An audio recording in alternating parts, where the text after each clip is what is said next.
Masih ingat kisah Nabi Musa nggak? Nabi Musa waktu tanya kepada Allah, ya Allah apa kau ngantuk? Nabi Musa belum pernah lihat Allah. Semua Nabi nggak ada yang lihat Allah. Yang lihat Allah nanti cuma penghuni surga. Dan nikmat terbesar di surga adalah melihat wajahnya Allah Azza wa Jalla. Semoga Allah karunia kita. Tidak ada Nabi yang melihat Allah SWT. Termasuk Nabi Muhammad SAW belum pernah lihat Allah. Makanya dalam hadis Bukhari pernah sekali Aisyah berkata, awal nikah dengan Nabi SAW tahun 2 Hijriah sebelum perang Badar, ya Rasulullah, apakah anda lihat Tuhan anda pada saat anda sedang mi'raj ke langit? Apa kata Nabi SAW? Allah itu cahaya, atas cahaya saya tidak bisa melihatnya. Nabi pun tidak lihat SAW. Belum ada yang lihat wujudnya Allah. Nanti hari kiamat itu pun di surga. Nabi Musa AS berkata melalui Jibril, saya ingin tahu apakah Allah itu mengantuk. Apakah engkau mengantuk ya Allah? Sampaikan pesan itu. Jibril AS jawab mengatakan, Tuhanmu memberikan salam kepadamu hai Musa. Dan kamu disuruh pegang segelas air. Jangan kamu pindahkan sampai Tuhanmu perintahkan. Baiklah, Nabi Musa pegang gelas. Dipegang dari pagi nih, disuruh pegang. Tidak ada wahyunya Allah datang. Nabi Musa patuh, pegang terus, nunggu. Sampai malam. Waktu sudah malam, karena kelamaan pegang gelas, ngantuk Nabi Musa. Begitu ngantuk, gelasnya jatuh, tumpah air. Pada saat itu Jibril AS datang. Wahai Musa, Tuhanmu berfirman kepadamu.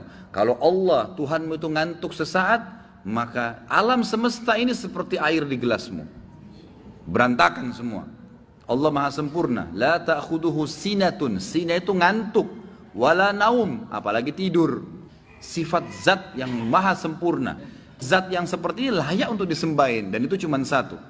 Lalu dikatakan dalam ayat-ayat Al-Baqarah 163. A'udzu billahi minasyaitonir rajim. Wa ilahukum ilahun wahid. La ilaha illa huwar rahmanur rahim. Dan Tuhanmu adalah Tuhan yang Maha Esa. Tidak ada Tuhan yang berhak disembah melainkan Dia. Nggak ada yang layak disembah, dipatuhi, ditakutin, diturutin kecuali Dia. Dialah yang Maha Pemurah lagi Maha Penyayang. Ikhwas sekalian, apa contoh penyayangnya Allah? 50 tahun antum zina, taubat di umur 51 tahun diterima nggak? Coba kalau kita punya pegawai sekali aja bohong, biar dia datang setelah itu pakai ijazah S3 nggak diterima lagi kerja. Ini orang 50 tahun bohong, tobat Allah ampunin. Fir'aun bukan cuma tolak ada Tuhan namanya Allah, ngaku Tuhan, saya ingin Allah. Apa kata Allah kepada Nabi Musa dan Nabi Harun? Idhaba ila fir'auna wa qula lahu qawlan layyinan la'allahu yakhsha yatadzakkar aw yakhsha. Coba kalian berdua ke Fir'aun tuh dan ucapkan kepadanya kalimat yang baik-baik. Siapa tahu dia sadar. Allah masih sayang. Dalam sebuah riwayat Bukhari, bentuk kasih sayangnya Allah, ada satu orang dari Bani Israel selalu caci maki Nabi Musa. Begitu ketemu Nabi Musa dicaci maki, Taurat dicaci maki, Allah dicaci maki. Selalu begitu. Lalu Nabi Musa AS sabar, diajak berantem Nabi Musa. Nabi Musa nggak pernah tanggapin. Setahun, 2 tahun, 3 tahun, tiap hari orang ini begitu. Ketemu Musa tanpa sebab, tanpa apa, benci Nabi Musa AS. Begitu sudah 5 tahun, Nabi Musa sudah nggak sabar nih, manusia. Dia bilang, ya Allah, ambil alih orang ini. Jibril AS datang, malam hari diminta sama Allah. Ini saya sudah nggak tahu hadapin orang ini bagaimana nih. Saya harus berantem kah? Saya harus bagaimana kah ambil alih ya Allah.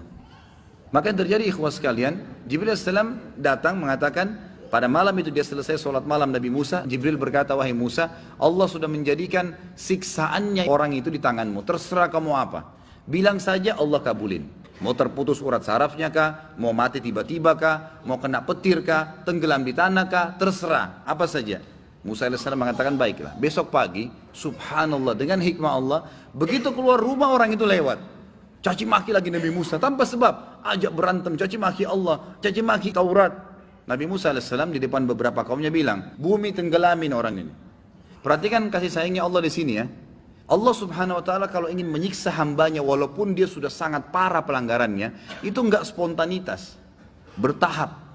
Tahapan ini sebenarnya Allah masih tarik, mau sadar enggak ya, mau minta maaf enggak ya. Nabi Musa AS bilang, wahai bumi tenggelamkan. Nabi Musa berharap mati deh kamu sekarang. Ternyata Allah tenggelamkan orang itu hanya sampai lututnya saja. Dia mau gerakin enggak bisa, lalu dia bilang, Musa maafin saya tidak akan ulangi. Musa bilang, saya enggak percaya. Hai bumi tenggelamkan dia. Nabi Musa berharap mati sekalian. Enggak, masih tenggelam sampai perutnya. Goyang-goyang enggak bisa. Musa maafin, ngerengek-ngerengek. Musa bilang, saya enggak percaya. 5 tahun kau siksa saya. Hai bumi tenggelamin, tambah lagi. tenggelam sampai lehernya, belum mati. Musa, kalau kau maafin saya beriman pada Tuhanmu. Musa bilang, saya nggak percaya. 5 tahun caci maki Allah, terus mau bilang beriman sekarang nggak mungkin. Bumi tenggelamin sama Allah. Begitu tenggelamin sama Allah, bumi sudah matikan orang itu. Jibril datang. Apa kata Jibril salam? Wahai Musa, Tuhanmu kirim salam sama kamu. Ini hadis Bukhari. Kirim salam padamu dan berkata, wahai Musa, hatimu kok keras sekali. Kalau orang itu minta maaf sama saya di awal tenggelam di lututnya, saya maafin, kata Allah. Padahal orang ini 5 tahun caci maki Allah. Begitu luar biasa kayak sayangnya Allah. Apa kata Jibril AS dalam hadis Bukhari yang lain? Wahai Muhammad, waktu bertemu dengan Nabi SAW. Ini kisah tentang waktu ditenggelamkan Fir'aun. Kata Jibril AS, wahai Muhammad, kalau kau lihat bagaimana saya masukkan di mulutnya Fir'aun tanah dari Laut Merah, supaya dia tidak bisa mengatakan, wahai Tuhanku ampuni. Karena kalau dia ucapkan, Allah maafkan. Jibril sendiri nggak mau lagi dia beriman di Fir'aun. Luar biasa gitu. Ini hadis Bukhari. Kata Jibril, wahai Muhammad, kalau kau lihat bagaimana saya masukkan tanah di mulutnya Fir'aun, agar dia tidak bilang, ya Allah ampuni saya. Maka dia cuma bisa bilang, saya cuma bisa beriman kepada yang diimani Bani Israel, bukan Allah jadinya. Dia tidak bisa bilang, akhirnya tenggelam. Jibril tahu kayak sayangnya Allah. Kalau sempat diucapin, hai Tuhanku, dimaafin. Saking luar biasa rahmatnya Allah subhanahu wa ta'ala. Makanya Allah itu memang Rahmanur Rahim. Kemudian juga dikatakan di dalam surah Toha ayat 14. Allah berfirman kepada Musa alaihissalam, A'udzubillahi minasyaitonir rajim, innani anallahu la ilaha illa ana fa'budni. Sesungguhnya aku adalah Allah, tiada Tuhan yang berhak disembah selain aku, maka sembahlah aku. Maka dikatakan di sini Allah SWT juga mengatakan kalimat fa'budni, hai Musa, saya Tuhanmu. Tidak ada Tuhan selain saya, kata Allah, maka hanya sembahlah saya. Sembah jelas semua masuk ya. Semua bentuk ibadah, tunduk patuh, berdoa, memohon, minta dijauhkan, berlindung, semua itu adalah ibadah. Maka hanya beribadahlah kepada saya. Kemudian firman Allah SWT kepada Nabi Muhammad SAW, surah Muhammad ayat 19, A'udzubillahi minasyaitonirrajim, fa'lam annahu la ilaha illallah. Maka ketahuilah dan sadarilah, yakinilah, tidak ada Tuhan yang berhak disembah, enggak ada tempat untuk bergantung kecuali Allah. Kemudian juga firman Allah SWT seraya memberitakan tentang dirinya. Surah Al-Hasyr ayat 22 sampai 23. A'udzubillahi minasyaitonir rajim. Huwallahu alladzi la ilaha illa huwa, alimul ghaibi wasyahada, warrahmanur rahim. Wallahu alladzi la ilaha illa huwal malikul quddusus salamul mu'minul muhaiminul azizul jabbarul mutakabbir. Subhanallahi amma yusyrikun. Di sini Allah Subhanahu wa taala menyebutkan, dan ini memang sudah pernah disebutkan di dalam bab pertama kalau tidak salah ya.